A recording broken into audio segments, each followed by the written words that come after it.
Assalamualaikum warahmatullahi wabarakatuh. Nama saya Muhammad Jonathan dan juga teman saya ada Damar Andika. Di video ini kami akan mempresentasikan tentang Sumpah Pemuda dan juga latar belakang dari Sumpah Pemuda. Kita masuk ke latar belakang Sumpah Pemuda.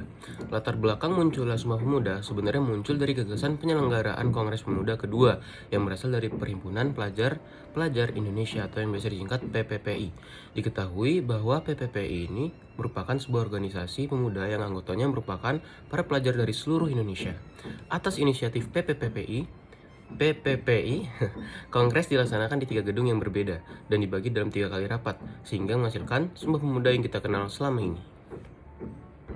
Latar belakang munculnya Sumpah Pemuda rapat pertama.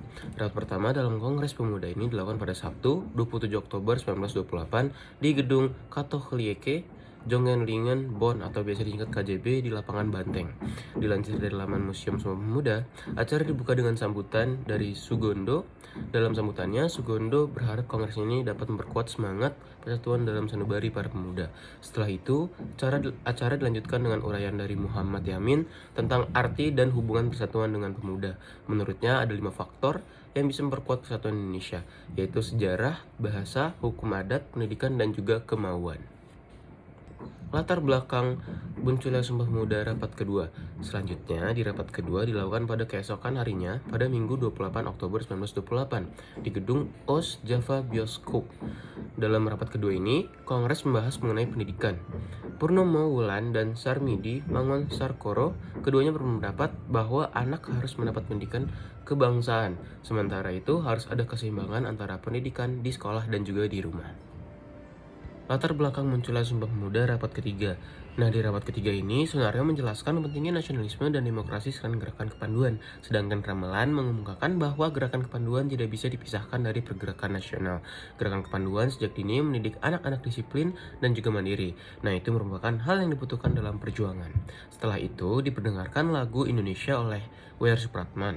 Lagu tersebut disambut dengan sangat meriah oleh peserta kongres. Selanjutnya, kongres ditutup dengan mengumumkan rumusan hasil kongres oleh para pemuda yang hadir. Rumusan itu diucapkan sebagai sumpah setia yang kita kenal sekarang sebagai Sumpah Pemuda. Saya akan menjelaskan tentang sejarah Gedung Sumpah Pemuda yang awalnya merupakan rumah sewa. Jadi, dilansir dari situs Museum Sumpah Pemuda, Gedung Sumpah Pemuda awalnya merupakan rumah milik Si Kong Liang. Sejak tahun 1908, Gedung Keramat 106 ini disewa oleh beberapa pelajar Stovia, yaitu School Thought of Leading Van Inland Artsen, dan RS, yaitu Red School, sebagai tempat tinggal dan belajar. Saat itu, gedung tersebut dikenal dengan nama Kommensalen-huis. Banyak sekali tokoh-tokoh terkenal yang pernah tinggal di rumah tersebut seperti Muhammad Yamin, Amir Syarifuddin, Abu Hanifah, Kuncoro Purbo Pranoto, Muhammad Amir, Rusmali, Muhammad Tarmzil, dan masih banyak lagi. Itu sejarah Gedung Sumpah Pemuda yang sekarang dijadikan museum. Gedung yang bernama Gedung Keramat 106 tersebut telah digunakan oleh berbagai organisasi pergerakan pemuda untuk melakukan kegiatan pergerakan. Maka dari itu, Gedung Keramat 106 kemudian dijadikan museum dengan nama Gedung Sumpah Pemuda.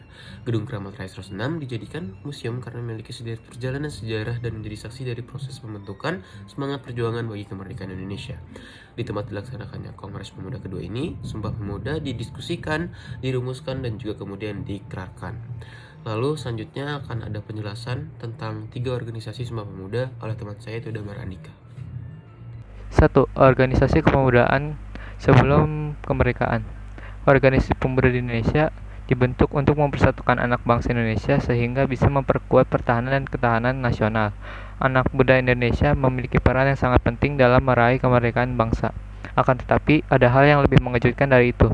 Peran pemuda dalam kemerdekaan sudah ada sejak Kongres Pemuda diadakan pada tahun 1928.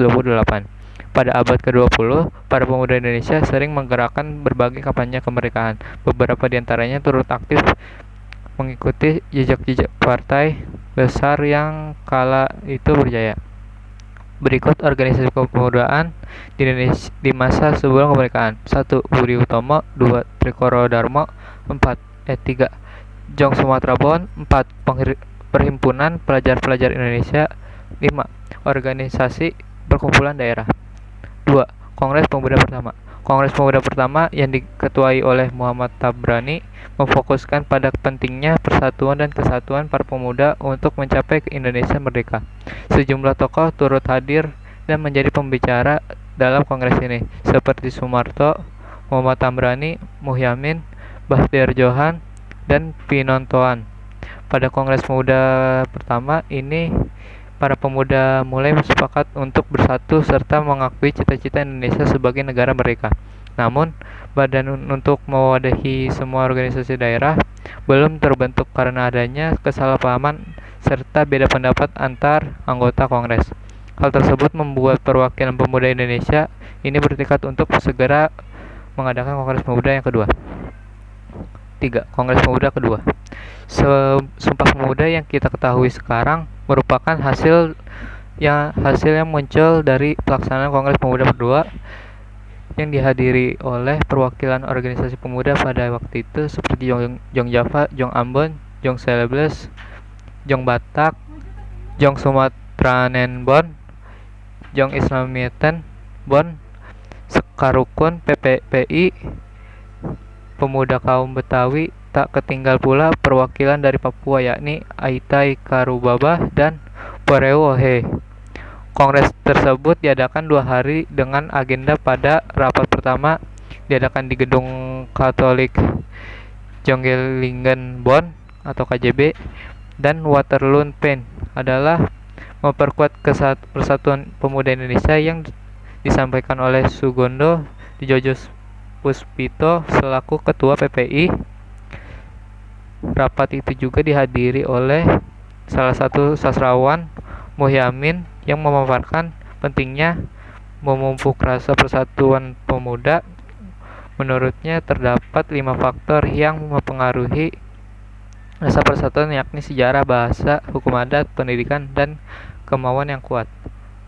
Hari kedua di Gedung Osjava Biosko, Purnomo Woelan dan Sarmidi Manguensarkoro selaku pembicara berpendapat pentingnya pendidikan kebangsaan untuk anak-anak dan keseimbangan pendidikan di sekolah maupun di rumah. Sunario dan Ramelan berkesepatan memberi pendapat pada penutup Kongres di Gedung Indonesian Club Gebel di Jalan Keramat Raya 106 tentang pentingnya nasionalisme dan demokrasi dalam mengiringi gerakan kepanduan. Kongres Pemuda 2 ditutup dengan diperdengarkannya lagu Indonesia Raya karya W.R.